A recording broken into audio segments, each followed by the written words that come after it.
Hi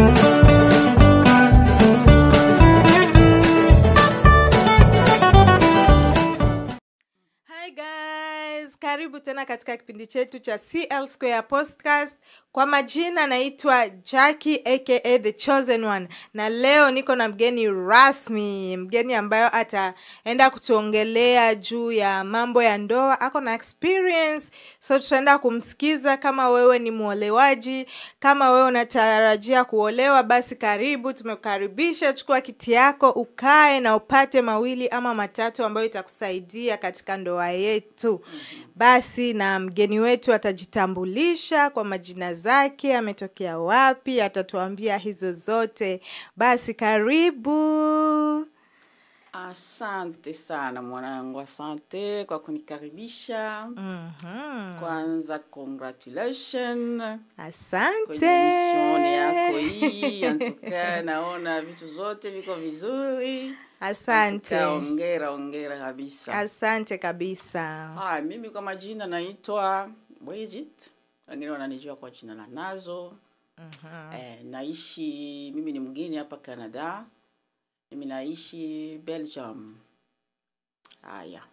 Asante. Okay, karibu mama. Asante. Umependeza, tunakuona kama kawaida yako. Yaani tangu nimemjua huyu, yupo tu hivyo, ni kupendeza, badilishi, amejitekea mwili yake, na mimi niko tayari kujua hiyo siri, yani siri ni nini behind urembo wake.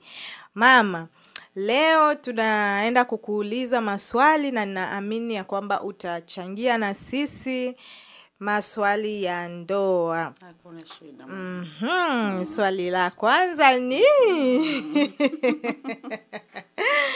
yani kwanza kabisa napenda utuambie maana ya ndoa ni nini? Haya, asante sana kwa ulizo. Maana ya ndoa ni kama watu wawili wamekutana na wanapendana. Na wanasikilizana. Ndio. Hiyo itakuwa ndoa nzuri sana. Okay. Na kuwa zaidi marafiki. Sio mwingine aogope mwingine. Ndio. Hiyo sio tena ndoa. Okay. Inakuwa marafiki, mnaambiana maneno yote, mnaoneshana kila kitu. Hiyo itakuwa ndoa nzuri. Okay. Haya, swali lingine ninataka kuuliza. Ninajua umekaa kwenye ndoa yani zaidi ya miaka nyingi. Kwanza umekaa miaka mingapi kwenye ndoa lako? Miaka mingi sana. Miaka yani miaka 30 na. Okay. Alright, basi naona tuko na the right person mwenye atatuambia. Hasa ni wewe umefanya aje hadi umekuwa kwenye ndoa hizo miaka zote? Kwa maana ninaona ndoa za siku hizi hazikai. Miaka 2-3 watu wanaachana. Sasa siri ni nini wewe umekaa hiyo kipindi yote katika ndoa? Yani siri ya ndoa ni kuvumiliana, kupendana, na communication. Communicate ni siri kubwa kabisa ya ndoa. Kuongea na kupendana. Ndio. Kukuwa marafiki. Wewe na mume wako mnakuwa kama marafiki. Ndio kabisa. Hiyo ni siri kubwa kabisa ya ndoa. Ya kuishi muda mrefu na mwenzako. Okay, vizuri sana. Yani ukikuwa kwenye communication na mume wako au na mke wako, ndoa yenu itadumu kabisa. Itadumu kabisa. Kabisa. Na kusikue secret siri na mwanaume, kusikue siri yoyote unasema hata hii ni neno langu siwezi kumwambia mwenzangu. Hiyo ni mbaya. Inabidi kuwa communication, kuambia kila mtu neno ambayo neno linakuhusu sana, linakuhusu sana kwa roho yako, inabidi kuambia mwenzako na mnatengeneza, yani hapo mtaishi vizuri kabisa. Hasa mama, mimi nina swali ambayo ninajiuliza siku nyingi na ningependa kusikia pia kutoka kwako wazo lako. Yani wewe kama wewe, unaona ni vizuri katika ndoa mume na mke wanakuwa na yani wako na account ya benki tofauti, ama ni vizuri mnakuwa na account moja ya banki? Kwa hilo swali ni vizuri kabisa, naweza nikawaambia watoto zangu ni lazima kuwa na account moja wewe na mume wako. Okay. Yaani mkikuwa na account moja, pale mtajua gisi gani ya kujipanga kimaisha na gisi ya kuendelea katika project yenu. Ndio. Hiyo ni ya lazima sana. Sasa kama kwa mfano mna account moja, alafu huyu ako na project yake, labda anafikiria kwa kichwa yake na wewe haupendi hiyo project, lakini yeye anataka aifanye. Inakuwaje? Yaani utamwachia afanye juu ameshaamua kuepuka vita, ama utafanyaje? Juu kwa maana ninaona nyumba mingi watu wanaachana kwa ajili ya pesa. Kila mtu ana mpango wake, alafu wana end up kuachana juu ya hiyo. Unaweza ukawashauri aje watu kama hao? Kitu naweza nikawashauri kabisa ni kuongea, kama vile nilisema, kuongea ni ya lazima sana, ni ya muhimu sana. Ndio. Kama mume ama mke na project yake, ni lazima unamkalisha mwenzio, unaongea. Kama mwenzio anaona hapana tu, hawezi akareject kabisa project yote. Kama anaona kabisa hiyo project ni nzuri, hawezi akareject hiyo project yako. Ndiyo. Anaweza kupetete kukupatia mashauri, kukwambia project hivi utaianza, inabidi uanze pengine na pesa kidogo kwa kuangalia vile utaendelea. Ama anaweza kukwambia hapana, hiyo project unataka kufanya sio nzuri, angalia risk yake, ukifanya itakuwa hivi, inaweza kuwa hivi. Ndiyo. Yaani inabidi kabisa kuelewana tu, hakuna kitu kigumu hapo. Pengine anaweza kuambia hapana, hii project twende kwa hii. Na wewe unaweza ukaona hiyo nyingine iko na faida gani? Ndio. Ama consequence yake ni gani, na wewe unamuonesha tena mwenzio hapana, tusiende kwa hiyo kwa sababu consequence yake ni hivi. Yaani ni kuongea kabisa. Kuongea tu ndio dawa. Na hapo utapata solution. Ndio kabisa. Haya. Swali nyingine, ninasikia wengi wanasema eti wanaume wote wana cheat. Kucheat yani. Sasa wewe kama wewe unaweza ukafanyaje? Kwa maana siamini kama wanaume wote wana cheat. Kuko wengine ambao wa cheat. Sasa ni vipi unaweza ukafanya umkeep mwanaume wako ili asiweze kwenda nje, asiwe na macho ya kuona watu wengine? Ni nini unaweza ukafanya ili kumuepusha mume wako na hiyo situation? Haya. Kwa kweli siwezi kusema sio wanaume wote, kwa sababu mtu hawezi kumkania sana mume ama mke. Kila mtu anajua roho yake. Ndio. Yaani kuishi katika kuaminiana, hiyo ni kitu kizuri zaidi. Na kuwa na hiyo comportement nzuri katika nyumba, hiyo itakinga mwanaume kwenda kuona nje. Sio wewe umeamka asubuhi, mume anaenda kazini, mume anarudi jioni anakukuta na hiyo nguo ya kulalia tangu umelala, au umenyonyesha watoto, kuna maziwa hiyo na unanuka maziwa ya watoto. Hiyo kabisa mume atakimbia kwenye nyumba. Okay. Inabidi kuwa msafi, inabidi baba anatoka kazini anakuta chakula chake kiko tayari. Ndio. Anakuta wewe mwenyewe uko vizuri, umejiandaa vizuri, umevaa vizuri, kama makeup iko hapo. Unaona bwana anakuja, hata alikuwa na hamu ya kusema akimaliza kula natoka nje, hatatoka tena. Hatoki tena kabisa. Yaani ataanza kuangalia tu mke wake. Umependeza, ulikuwa wapi? Unataka kwenda wapi?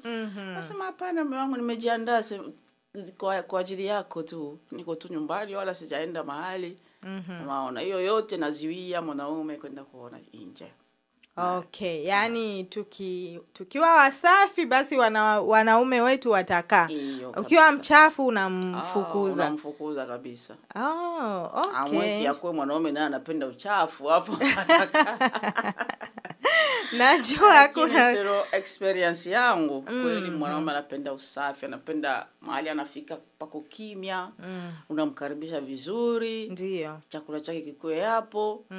Yani kabisa hapo utamaliza. Hapo hatoki mtu. Hatoki. Yani umemweka, ndio watu wanasema amemweka kwenye chupa. Amemweka kwenye chupa, kwenye dawa, kuna nini? Kumbe ni usafi tu inamweka weka. Usafi tu, na naona mke wake saa zote ako anang'ang'aa. Unaona? Hiyo kabisa ni dawa. Sasa mimi nakuona kila mara wewe uko kwenye makeup, yani umeweka makeup, umevaa vicheni vinini, hizo mango zako za Versace sijui nini. Yani muda wote nakuona unapendeza. Hivi unawezaje? Maana huku Ulaya tuna makazi, watoto nini. Ni nini na unafanya ili uwe msafi every time, uwe na makeup, yani uwe ready kwa mume wako? Yani ni kujipanga tu. Unajipanga, yani unajua saa nitaamka, saa ngapi nitaamka, makeup yangu inachukua muda gani. Yani inabidi kabisa ujipange kwenye saa zako. Ndio. Na utaona kila siku utakuwa unaamka uko vizuri, unafanya mambo yako safi kabisa. Wow. Vizuri sana. Sio amke asubuhi, uanze kupika, uanze kusugua nyumba, uanze hivi na hivi, muda unaenda mpaka ama wageni wanakuja unakuta bado uko mchafu. Hapana. Bado umevaa vidira hivi, unanuka maziwa, unanuka chakula. Hiyo sio nzuri kwa mwanamke. Ndio. Inabidi saa zote uwe tayari. Saa zote uwe tayari. Kuna mama anaweza toka huko kazini anakuja, iko na surprise na wewe, pengine anapenda baada ya kula akutoe kidogo mwende mkafanye pengine shopping au nini. Sasa mama anafika nyumbani anakuta bado uko na nguo ya kulalia, anakuta uko mchafu. Yani mume hata hakuna gisi tena atakufanya hiyo surprise. Unaona? Okay. Yani inabidi hata kama uko kwenye jiko jamani, inabidi uwe msafi, inabidi uwe umevaa vizuri. Inabidi uwe na makeup yako, inabidi uwe kabisa na kiatu chako kizuri. Hadi kiatu. Sisi wetu tunaweka viatu kwa sababu ya kwenda tu fete, hapana. Inabidi hata kama uko nyumbani kwako, unavaa vizuri, unavaa na viatu zako vizuri. Sasa upo nyumbani umevaa viatu virefu, si utaumia jamani? Hapana, utaumia. Utaumia kwa nini? Wala hiyo ndio inakusaidia kuzoea viatu. Hiyo inakusaidia kabisa. Inakusaidia vipi? Maana ukiwa upo jikoni na viatu tena virefu, si unachoka? Hapana, hauchoki. Kwani jikoni hautasimama tu, usimame hapo. Yani utakuwa na jideplacer pole unakamata kitu fulani, na ndio unazoea kutembea na talon. Yani mama wewe. Jamani. Wewe yani uko extra. Asante mwanangu, asante. Wewe hizo zako tunajua kabisa. Mimi hapo kwa viatu siwezani. Hata kama sio talon ndefu unaweza kuvaa, hata kama ni fupi. Bora iwe tu kiatu kizuri ama sandals zako unavaa. Sio mpaka talon, hapana. Ama hata sandals zako nzuri hizo unachukua unavaa huko tu tayari. Muda wote. Haya, hiyo ni vizuri kabisa. Asa mama, swali nyingine. Sema mwanangu, uliza. Hivi sasa, tumesikia umeongelea usafi, umeongelea communication, umeongelea nini ingine ya hela, yani account ya bank, umeongelea hizo zote. Ndio. Nina swali nyingine. Mwanamke kujiongeza. Unaona pia ni vizuri, yani kujiongeza na maanisha sijui nitaiekaje. Yani tu kujiongeza. Si unajua nikisema kujiongeza unaeka hizo yani viungo. Ni vizuri ama sio vizuri? Jamani hilo swali hilo ni ngumu. Kwa kuweka hizo viungo, mimi nitaweza nikashauri wanawake wenzangu, viungo hivyo sio vizuri kuweka. Sio vizuri kabisa. Kwani mwanaume wako kama alikupenda huko hivyo huko vizuri, kwa nini weka viungo jamani? Si unajiongeza tu. Hizo viungo vinaweza kuwa viungo vibaya, wamekudanganya huko, viungo vinakuja kukuharibisha, vinakuletea madhari, ama ulikuwa zako vizuri, mume wako alikuwa anakusikia vizuri, unaweka hizo viungo, kama anaanza kujiuliza umeweka nini nimepita huko. Sikusikia tena vile nakusikiaga ni aje mwenzangu. Unaona hizo zote sio vizuri. Naweza nikawashauri wa ndugu zangu, wanawake wenzangu, tubaki hivyo tupo, Mungu ametuumba hivyo. Hakuna dawa nzuri kama maji baridi. Maji baridi hiyo ni dawa kabisa. Aha. Sasa maji baridi tu tunakunywa ama tunafanyaje? Maji baridi unanawa bwana, maji baridi. Yaani unamaanisha tusiweke chochote kile, ila tukitumia tu maji baridi basi kila kitu iko shwari. Maji baridi kila kitu kitakuwa safi. Maana huku nje tunasikia eti hata kwenye mboga lazima iwekwe viungo ndio iwe tamu zaidi. Kwenye mboga kweli, hapana kwenye mwili. Mwili huyo Mungu ameuumba tayari kuna viungo zake special huko ndani dog. Yaani iko natural. Inamaanisha haupashi kuweka kitu huko ndani. Wali utaharibu mambo yote. Sisi tunadhani ukiweka viungo ndio unamweka mme. Yaani haumkimbizi asiende tena kwa wale wadada wale unajua tena. Hapana. Hiyo ni uongo kabisa. Wanawadanganya. Hiyo sio ukweli. Sio ukweli. Umpende mume wako, communication. Pigia mume wako vizuri. Uwe msafi, muwe marafiki. Ndio. Hiyo ndio inaweka mwanaume asiende unaona nje huko. Hiyo tu sio viungo vya kuweka huko ndani. Hizo ni zinaharibu mwanamke. Hizo zinaharibu kabisa mwanamke hizo. Haya basi tumesikia mama. Siwezi nikakupinga chochote maana wewe una experience. Umekaa muda mrefu kwenye ndoa na Kenya unasema tunasikia. Hiyo ni kweli kabisa. Hiyo ni kweli. Kwa mimi mama yako hapa sijawahi kuweka hizo vitu. Sijawahi kuweka hizo vitu. Ndio. Na jinsi nimeishi na baba yenu, kweli kuna watu wengine wameniuliza unafanya nini miaka yote umekaa? Sema hapana, sijafanya lolote. Hujamweka kwenye chupa pale. Tunaheshimiana, tunaongea vizuri. Ndio. Hiyo kabisa ndio dawa tu. Hakuna dawa ya mapenzi, watakwambia chukua hii ndio mpe ufanye hivi ndio mapenzi. No. Hiyo ni uongo. Kwani pengine hiyo dawa tuseme pengine hata kama ni dawa inaweza kutumika muda mchache ila sio kitu itadumu ama nini. Hiyo ni kudanganya tu watu. Yaani ni kujiharibia. Okay.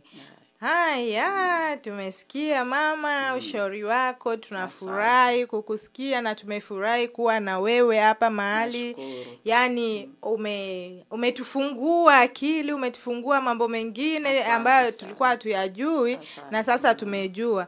Hivi viungo kabisa hatuweki. Msiweke kabisa nangu, msiweke. Sio vizuri. Haya jamani, maji baridi oye. Tunafanya mambo maji baridi. Tutatumia maji baridi na tutaona mambo yake. Tutaiona kabisa.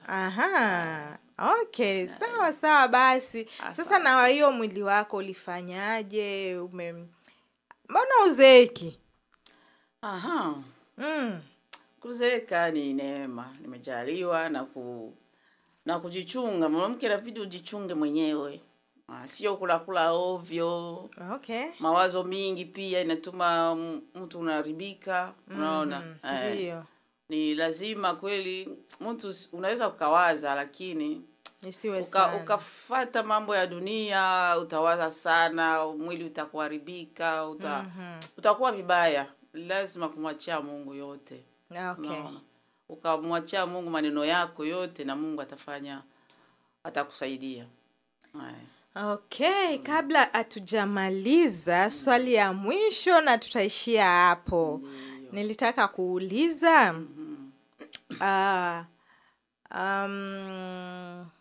nini hiyo wanaita? Nimesahau. Yaani swali imenikujia alafu nimeisahau. Imenikimbia kabisa. Okay. Anyways, next time tutakuwa tena na mama, labda tutapata kipindi nyingine sijajua, lakini natumai ya kwamba tena utakuja na unaturuhusu tukuite tena mahali hapa siku nyingine. Hamna shida mwanangu. Okay. All right guys, mmemsikia mama jinsi alivyosema. Basi muache mambo ya kutiatia, mambo ya sijui dawa, unasikia hii nafanya hivi, umekimbia umenunua. Achani hizo, mtumie maji baridi. Maji baridi tu ndio anasema ndio dawa. Basi muwe rafiki wa maji baridi. Alafu mtaona matokeo, mtaona mafanikio. Muache hiyo mambo ya kujiongeza, msije mkajiharibu, mkapoteza ladha. Yaani mwanamke ni lazima akuwe natural. Okay? And keep marriage yako, umpende mume wako, awe rafiki yako, umweke, yani muwe na communication. Hiyo tu ndio itawafanya marriage yenu inanoga. All right. See you again another time. We really thank you guys for watching us. Please usisahau subscribe, like na kubonyeza kengele yako. Kama una maoni mengine basi andika comment lako hapo na tutaifanyia kazi. Bye.